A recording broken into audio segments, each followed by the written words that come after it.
7장 14절 말씀을 함께 봅니다. 이사야서 7장 14절 말씀, 이제 우리 다 같이 함께 한 목소리로 하나님 말씀 받들어 읽겠습니다. 함께 보십니다. 그러므로 주께서 친히 징조를 너희에게 주실 것이라. 보라, 처녀가 잉태하여 아들을 낳을 것이요 그의 이름을 임마누엘이라 하리라. 아멘. 이것은 실화인데요, 미국에서 한 중년 부부가 있었는데 아내가 시력이 너무 나빠져서 수술을 하다가 그만 실명을 하게 됩니다. 남편은 매일 함께 버스를 타고 아내의 직장까지 데려다 주곤 했지요. 아내가 출근길에 익숙해질 무렵쯤 남편은 아내에게 이제부터는 혼자 다니라고 말합니다. 아내는 남편의 말이 너무 섭섭했어요.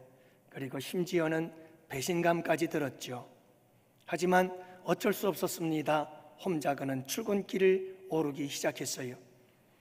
그러나 아무리 익숙한 길이었지만 그럼에도 불구하고 앞을 보지 못한 채 지팡이를 짚고 출근하는 그의 출근길은 여기 부딪히고 저기 부딪히고 그리고 넘어지고 그랬습니다. 그렇게 2년쯤 지났을까요? 어느 날 늘 타고 다니는 버스 기사가 이 아내에게 이렇게 말을 합니다. 부인은 참 복도 많으십니다. 그러자 이 아내가 깜짝 놀라죠. 무슨 말씀이세요? 앞도 안 보이고 이제는 남편조차도 내게 지친 것 같고 이렇게 혼자 더듬거리면서 다니도록 날 내버려 두고 있는데 제가 뭐가 행복하겠어요? 불만스러운 어투로 아내가 대답을 했어요. 그러자 기사는 이렇게 말했습니다. 아닙니다, 부인. 매일 남편이 부인의 뒤에서 버스 타는 걸 지켜보고 뒷자리에 함께 타고 있다가 부인께서 버스에서 내리면 따라 내려서 부인께서 기사에 들어가는 것을 보면서 뒤에서 손을 흔들어 주곤 했습니다. 그 모습을 볼 때마다 제 가슴이 얼마나 뭉클했는지 몰라요. 버스 기사의 말을 듣고 아내는 남편에게 품었던 섭섭한 마음들이 녹아내리며 눈물이 되어 흘러내렸어요. 사랑하는 성도 여러분, 우리 눈에는 보이지 않지만 우리가 그분을 만질 수는 없지만 그분을 느낄 수는 없지만 그분은 우리와 늘 함께하고 있다는 사실을 잊지 마시기를 바랍니다. 여러분, 그분은 늘 우리 곁에 계십니다. 그분은 늘 우리와 함께 계십니다. 우리는 지금 사순절을 보내면서 예수님의 이름에 대해서 그 의미를 생각하며 은혜를 나누고 있어요. 지난주 우리는 그 첫 번째 시간으로 주 예수 그리스도라고 하는 예수님의 이름에 대해서 함께 살펴보았습니다. 오늘은 그 두 번째로 여러분들과 함께 예수님의 이름 임마누엘이라고 하는 이름의 뜻과 의미를 함께 살펴보기를 원하고, 하나님께서 왜 이사야를 통해서 이 말씀을 예언하고 이 임마누엘의 약속을 주셨을까 함께 생각해 보면서 오늘도 은혜로운 복된 예배 시간을 주님께 올려드리고자 합니다. 먼저 여러분, 임마누엘이라고 하는 이 예수님의 이름은 사랑의 이름입니다. 오늘 본문 이사야 7장 14절, 그러므로 주께서 친히 징조를 너희에게 주실 것이라. 보라, 처녀가 잉태하여 아들을 낳을 것이요 그의 이름을 임마누엘이라 하리라. 우리 예수님께서 태어나시기 약 700여 년 전 이사야 선지자를 통해서 우리 예수님께서 이 세상에 오실 것이며 그때 그 예수님의 이름은 임마누엘이라 하리라 예언하신 말씀이지요. 마침내 700여 년이 흘러 때가 참에 주의 천사가 동정녀에게 나타나 마리아에게 수태고지 당신은 잉태하여 아들을 낳을 것입니다 라고 소식을 전할 때 이 천사는 마리아에게 그 아들 이름을 임마누엘이라 하십시오 라고 전합니다. 다시 말하면 예수님께서 이 세상에 오신 사건은 하나님이 우리와 함께하고 싶어 달려오신 사건, 예수님이 이 세상에 오신 사건은 하나님이 우리와 함께 하시려고 이 땅에 오신, 우리 인간 역사 속에 들어오신 놀라운 사건. 그래서 예수님의 이름은 임마누엘, 하나님이 우리와 함께 계신다라고 하는 뜻인 것이죠. 사랑하는 성도 여러분, 왜 이런 약속을 하시는 걸까요? 원래 하나님과 인간은 에덴 동산에서 함께 거닐며 산책하며 아무런 방해 없이 자연스럽게 만나고 함께 거닐며 교제하고 속삭이며 사셨습니다. 하나님의 형상대로 지으신 인간과 하나님은 에덴 동산 낙원에서, 파라다이스 그곳에서 하나님과 함께, 그래서 낙원인 에덴 동산에서 그들은 아무런 방해 없이 아름다운 만남과 교제 속에 함께 하셨습니다. 하지만 인간과 하나님 사이에 안타까운 사건이 벌어지게 되어집니다. 사탄 마귀의 유혹 때문에 아담과 하와는 하나님의 말씀에 불순종하여 죄를 범하고 맙니다. 선악과를 따먹고 말았습니다.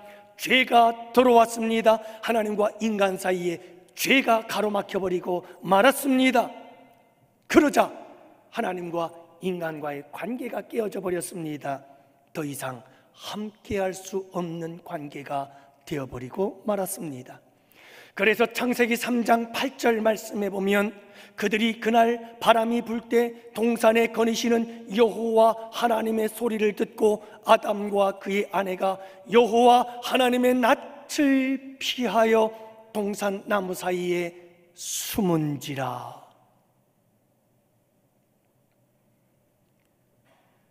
범죄하기 전에는 하나님과 함께 동산을 거니시며 하나님과 함께 산책을 하며 하나님을 만나고 하나님과 교제하고 하나님과 이야기를 주고받으며 함께했던 삶. 그러나 죄가 들어오면서 아담과 하와는 하나님을 피하기 시작했습니다. 하나님으로부터 숨기 시작했습니다. 하나님과 함께할 수 없는 관계가 되어버리고 말았습니다. 하나님의 마음은 너무나 아팠습니다. 하나님의 형상으로 지어 함께 영원토록 살고 싶었는데 이렇게 범죄함으로 말미암아 죄가 하나님과 인간 사이를 가로막고 인간은 하나님을 떠나버리고, 그래서 하나님과 함께할 수 없는 이 관계 속에서 우리 하나님의 마음은 너무나 아팠어요. 사랑하는 피조물, 인간과 당신의 형상을 담은 인간과 더 이상 함께할 수 없음에 우리 하나님은 너무나 마음이 아팠어요. 그래서 하나님은 계획을 세우십니다. 어떻게 하면 다시 이 관계를 회복하고 내가 인간들과 함께 교제하며 함께하는 삶을 살아갈 수가 있을까?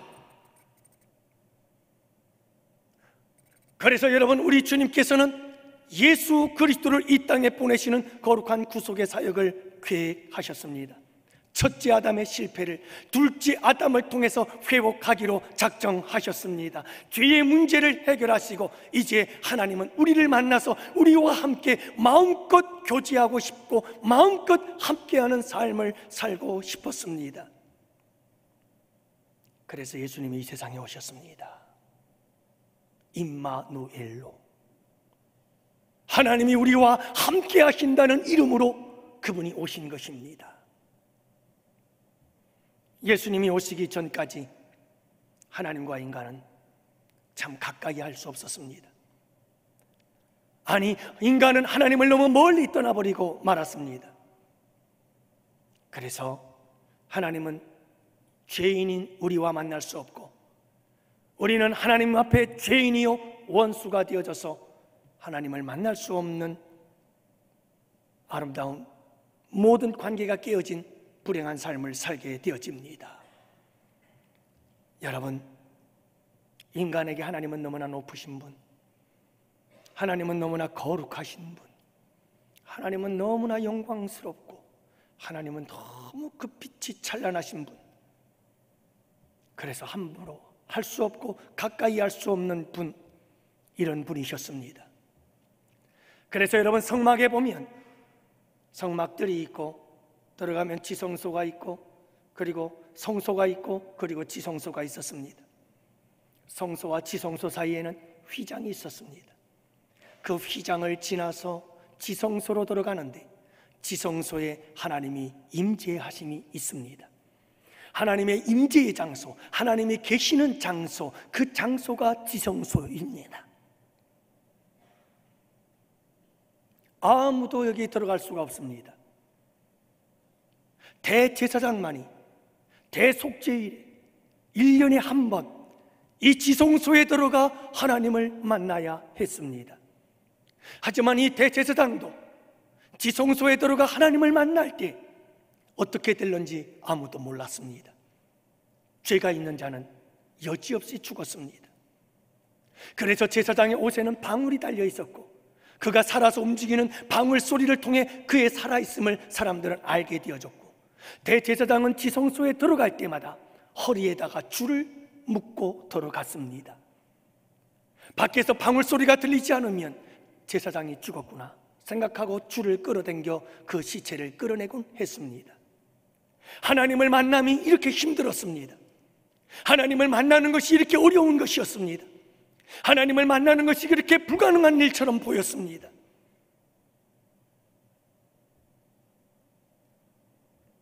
그런데 우리 예수님께서 돌아가셨습니다.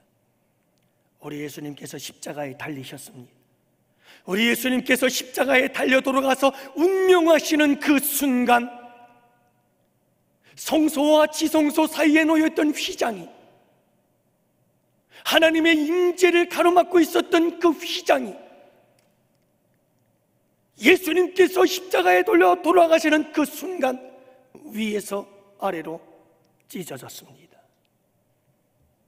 마태복음 27장 50절과 51절 말씀에 보면 예수께서 다시 크게 소리 지르시고 영혼이 떠나시니라. 이에 성소 휘장이 위로부터 아래까지 찢어져 둘이 되었다.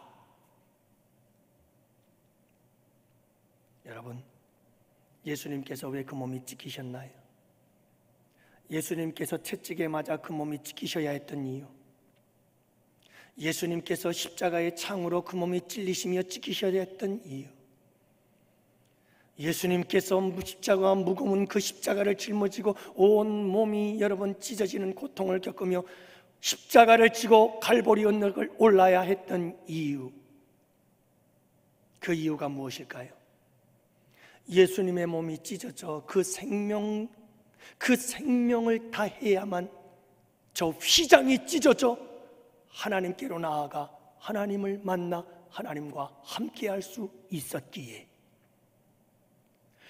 예수님께서 이 세상에 오신 이유와 목적은 임마누엘, 당신의 몸을 찢어서 휘장을 찢음으로 누구든지 하나님께 나아갈 수 있는 길과 진리와 생명이 되게 하시려고. 그래서 우리 예수님은 임마누엘로 오셔서 그 길을 활짝 열어 놓으셨습니다. 그래서 우리도 오늘도 예배하며 삶의 순간순간 우리의 삶 속에서 이 세상 그 어디에서도 우리 주님과 함께 할 수 있는 놀라운 특권을 누리게 된 줄을 믿으시기 바랍니다. 여러분, 왜 우리 예수님은 그토록 우리와 함께 하기를 원하셨을까? 당신의 몸을 찢기시면서 사랑하는 독생자 아들을 십자가에 내어주시면서 왜 그토록 임마누엘, 우리와 함께하고 싶었던 것일까요? 도대체 왜 나같이 못난 죄인, 벌레 같은 이 죄인 중에 괴수된 나를, 도대체 그 이유가 뭘까요? 아무리 생각해도 답이 없어요. 유일한 대답은 하나예요. 나를 사랑하셨기 때문이에요. 날 사랑하셔서 사랑하니까 함께하고 싶은 거예요. 함께하고 싶은 것은 사랑하기 때문이지요. 에덴 동산에서 범죄함으로 하나님과 멀어지는 그 순간부터 우리 하나님 아버지께서는 어떻게 하면 우리와 함께 하실까를 고민하셨던 분, 그만큼 우리를 사랑하셨던 분이셔요. 사랑하는 성도 여러분, 임마누엘, 이 이름은 사랑의 이름이에요. 우리를 사랑하는 이름, 그 이름이 임마누엘이에요. 사랑하는 성도 여러분, 예수 그리스도의 찢겨진 몸을 통해 휘장을 찢으시고 예수 그리스도를 통해 하나님께로 나아가서 하나님을 마음껏 만나게 해주신 이 놀라운 은혜 안에서 인격적으로 우리 예수님을 만나고 예수님과 함께 지성소로 들어가 하나님과 함께 동행하시는 거룩한 삶이 되시기를 주님의 이름으로 축복합니다. 두 번째로, 그렇다면 임마누엘이라고 하는 이 이름의, 그 사랑의 이름을 가지고 우리와 함께 하신 하나님, 그 하나님은 도대체 왜 우리와 함께 하고 싶었을까? 우리와 함께 하고자 했던 여러 가지 많은 이유들 가운데 오늘 본문이 말씀하고 있는 하나님께서 우리와 함께 하고 싶었던 이유와 목적이 있었어요. 그것은 바로 우리를 위로하고 우리에게 소망을 주시기 위함인 줄을 믿으시기 바랍니다. 그래서 임마누엘, 그 이름은 바로 우리를 향한 위로와 소망의 이름인 것을 잊지 마시기를 바랍니다. 여러분, 오늘 본문은 오래전 예수님이 오시기 전 700여 년 전에 이사야 선지자를 통해서 하신 말씀이라고 했습니다.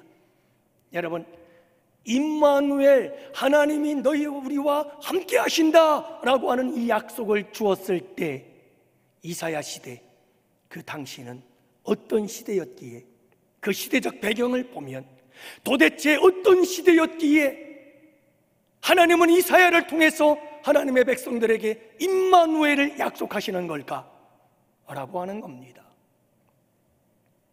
당시 유대는 외세의 침략으로 처참하게 유린을 당하고 있었습니다. 유대 왕은 우상 숭배를 일삼는 악한 왕이었습니다. 당시 유대는 정치, 경제, 종교, 총체적인 난국에 빠져 있었습니다. 한마디로 말해서 그 당시의 유대는 혼란과 혼돈의 시대였습니다. 그래서 하나님의 백성들은 힘들어하고 절망하고 낙심하고 있었습니다. 바로 이와 같은 때에 하나님께서 이스라엘 백성들에게 이사야를 통해서 주신 위로와 소망의 메시지, 그게 바로 처녀가 잉태하여 아들을 낳을 것이니 그 아들의 이름은 임마누엘이라 하리라. 고난과 고통과 환난, 그리고 낙심과 절망 가운데 있었던 하나님의 백성들을 향해서 우리 하나님께서 이사야를 통해서 외치신 위로와 소망의 메시지가 임마누엘이었습니다. 사랑하는 성도 여러분, 임마누엘의 약속은 힘든 시기에, 불안한 시대에, 절망의 시대에 하나님께서 주신 위로와 소망의 메시지인 줄을 믿으시기 바랍니다.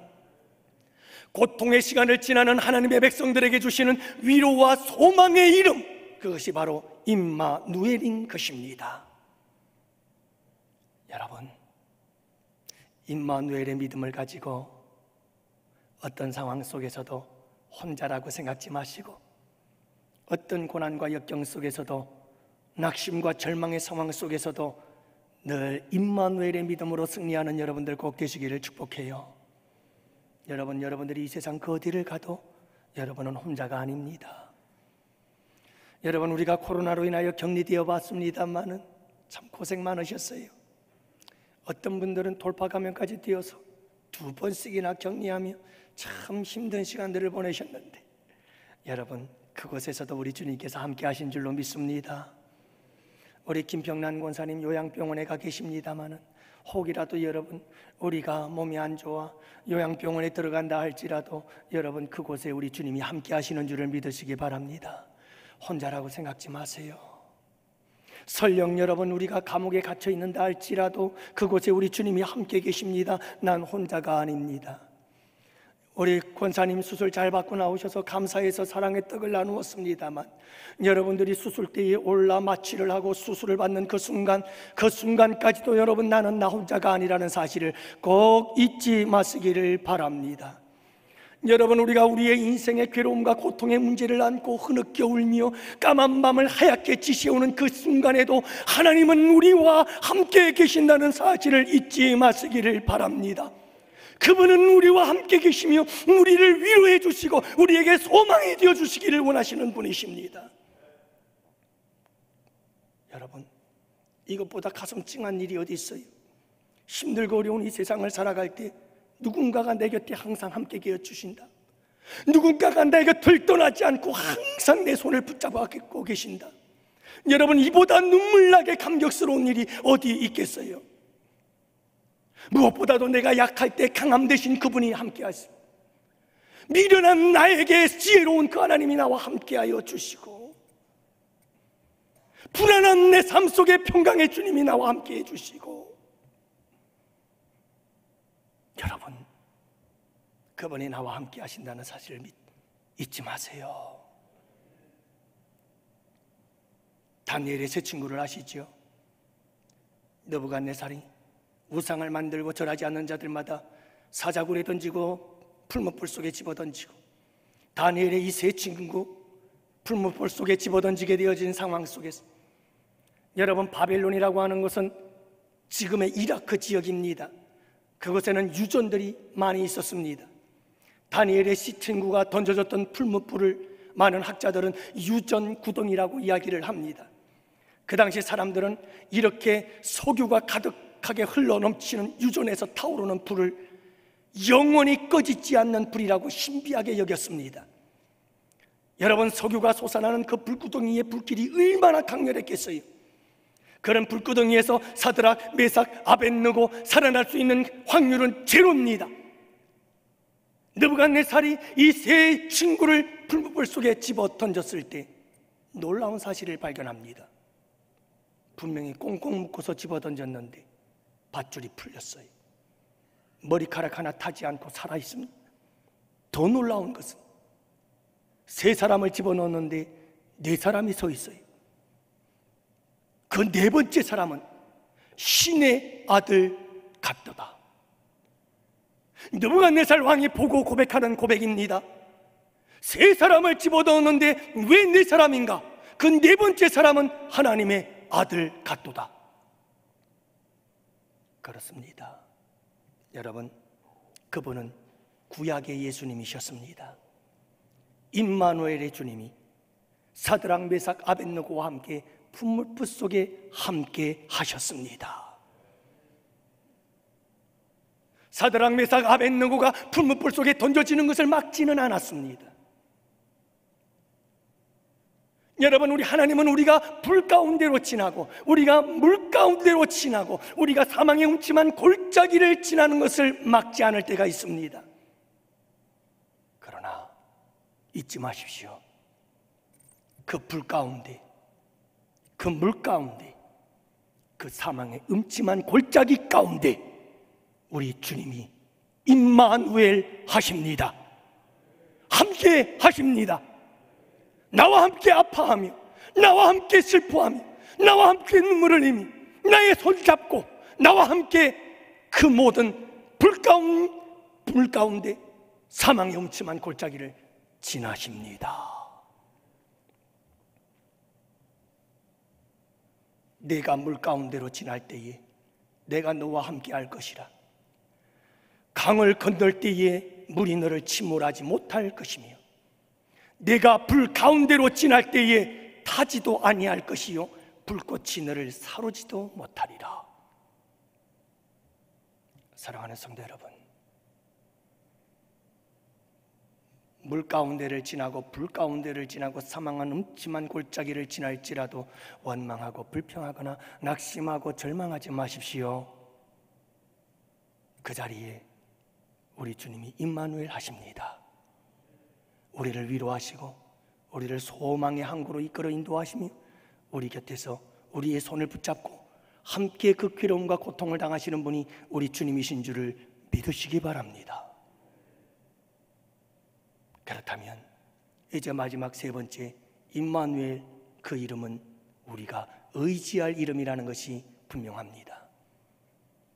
우리를 사랑하셔서 그토록 함께하고 싶어 하셨던 우리 하나님, 예수 그리스도를 통해서 마침내 우리와 함께 하시고 우리를 함께 하시면서 우리를 위로하시고 우리를 소망의 항구로 이끌어 인도하시는 그분, 그렇다면 여러분, 그분이 우리가 의지해야 될 만한 분 아니신가요?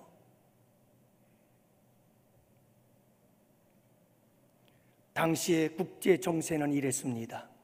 남유다에는 아하스라고 하는 왕이 통치하고 있었습니다. 여러분, 그 당시 국제 정세는 아수르라고 하는 나라가 북쪽에서 아주 신흥 제국으로서 강력한 힘을 키워가면서 정복을 하고 있었습니다. 세계를 향한 정복 사역을 이루면서 가장 강력한 국가가 되었습니다. 그들은 서서히 남하 정책을 쓰면서 북쪽 이스라엘과 남유다, 이어서 이집트까지, 애굽까지 그들은 정복 사역을 이루어 나갈 꿈을 꿉니다. 바로 그때 아람 왕 르신과 북이스라엘 왕 베가가 위기감을 느끼고 서로 동맹을 맺습니다. 그리고 남쪽 유다 아하스 왕에게 우리 함께 동맹하자, 그리고 아수르를 물리치자. 그러나 아하스 왕은 아수르가 두려웠습니다. 그래서 동맹을 거절합니다. 그러자 여러분, 이 아람과 시리아지요, 그리고 여러분 이 북이스라엘이 남유다를 침략합니다. 그러자 이 아하스 왕은 아수르에게 도움을 요청하려고 하지요. 바로 그때였습니다. 이사야가 외친 메시지, 임마누엘, 의지하지 마십시오. 아람도 의지하지 마시고 북이스라엘도 의지하지 말고 아수르도 의지하지 말고 우리가 의지해야 될 분은 우리와 함께 하시는 그분이십니다. 하나님, 그분을 의지해야 합니다. 뿐만이 아니라 이 아하스 왕은 우상 숭배를 했던 왕입니다.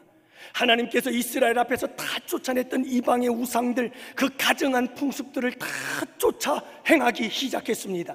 심지어는 자기 아들을 제물로 갖다 바치는 멀럭이라고 하는 이와 같은 우상을 숭배하는 자가 되었습니다. 우상들을 제조하고 만들고, 그리고 우상 앞에 제단을 만들어 제사를 드리는 일에 앞장섰던 왕이 아하스 왕이었습니다. 그에게 이사야는, 아하스 왕이요, 우상을 의지하지 마십시오. 우리가 정말 의지해야 될 분은 임마누엘, 우리와 함께 하시는 하나님이십니다. 그 메시지예요. 사랑하는 성도 여러분, 임마누엘, 그분이 진정 우리가 의지해야 할 하나님이신 것을 기억하시기를 바랍니다. 그래서 이사야 선지자는 끊임없이 이사야서에서 외칩니다. 2장 22절, 너희는 인생을 의지하지 말아라. 그의 호흡은 코에 있나니 셈할 가치도 없느니라. 사람을 의지하지 말아라. 사람을 의지하지 마. 인생을 의지하지 마. 그는 또 이렇게 외칩니다. 이사야 31장 1절 2절, 도움을 구하려고 애굽으로 내려가지 말아라. 말을 의지하고 병거를 의지하고 마병을 의지하지 말아라. 그러면서 그는 이사야 36장에서는 보라, 내가 애굽을 믿는도다. 내가 애굽을 믿는도다. 그것은 상한 갈대 지팡이와 같은 것이라. 여러분, 하나님을 제외한 다른 것을 의지하는 것은 상한 갈대 지팡이를 의지하는 것 같아요. 참 허무한 거예요. 갈대도 약한데 상한 갈대요, 썩은 갈대요. 그 썩은 갈대를 무엇을 의지하겠다고? 사람을 의지하고, 주변 국가들을 의지하고, 돈을 의지하고, 사람을 의지하고. 사랑하는 성도 여러분, 요즘 분들 의지하는 것이 있다고 그러죠. 나 돈 힘을 의지한다고 그럽니다. 나를 의지하고, 돈을 의지하고, 힘, 권력과 권세를 의지하고, 여러분 임마누엘 되신 우리 주님을 의지하는 여러분들 되시기를 축복해요. 북한은 ICBM 대륙간 탄도미사일에 목숨을 걸었어요. 그게 북한을 살릴 줄로 하는 거예요. 죽는 길을 몰라요. 핵폭탄, 그것만이 살 길이래요. 그러나 그건 죽음의 길이에요. 하나님을 의지해야 되는데, 새 정부가 준비하고 있어요. 여러분, 이 새 정부가 어떻게 해야 될까요? 무엇을 의지하며 이 새 정부가 새로운 5년을 이끌어 갈까요? 미국을 의지해야 되나요? 중국을 의지해야 되나요? 그렇죠. 지혜로운 외교도 필요하겠죠. 하지만 정말 대한민국이 잘 되려면 하나님을 의지해야 될 줄 믿습니다.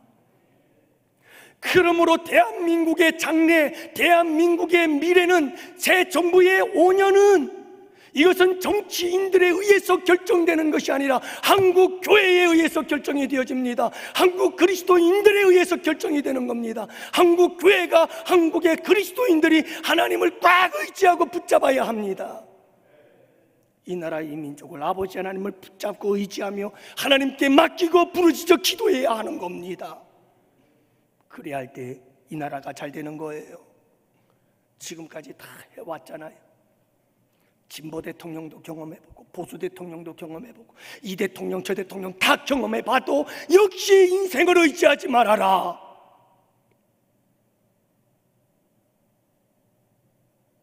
진정 우리가 의지할 일은 임마누엘, 하나님뿐인 것을 잊지 마십시오. 대통령은 의지할 자가 아니라 기도의 대상인 줄을 믿으시기 바랍니다. 의지할 이는 오직 우리 주님 한 분뿐이죠. 제가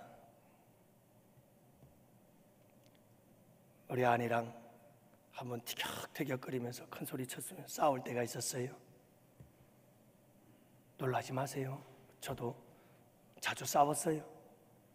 최근 들어서 싸운 지가 언제인지 모르겠습니다만 철들기 전에는 그랬는데,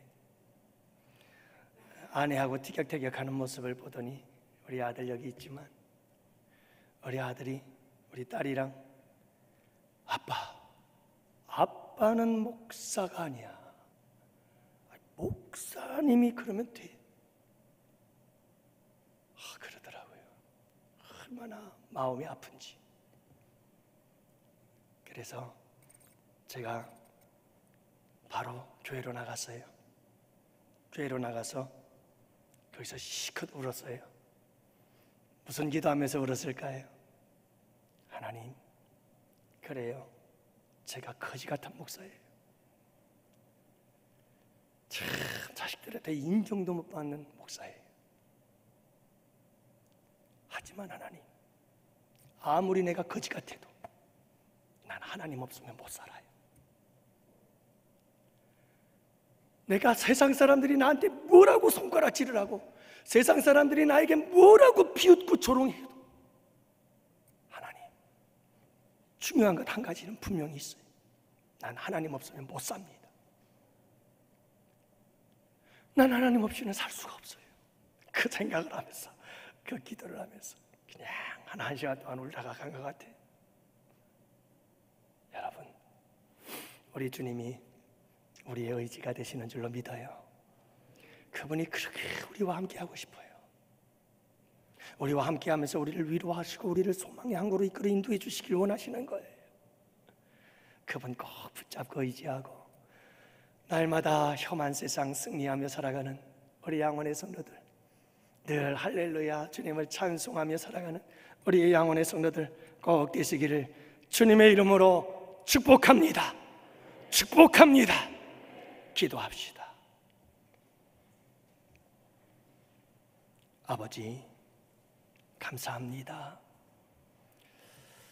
오늘도 우리에게 임마누엘을 약속해 주시니 감사합니다.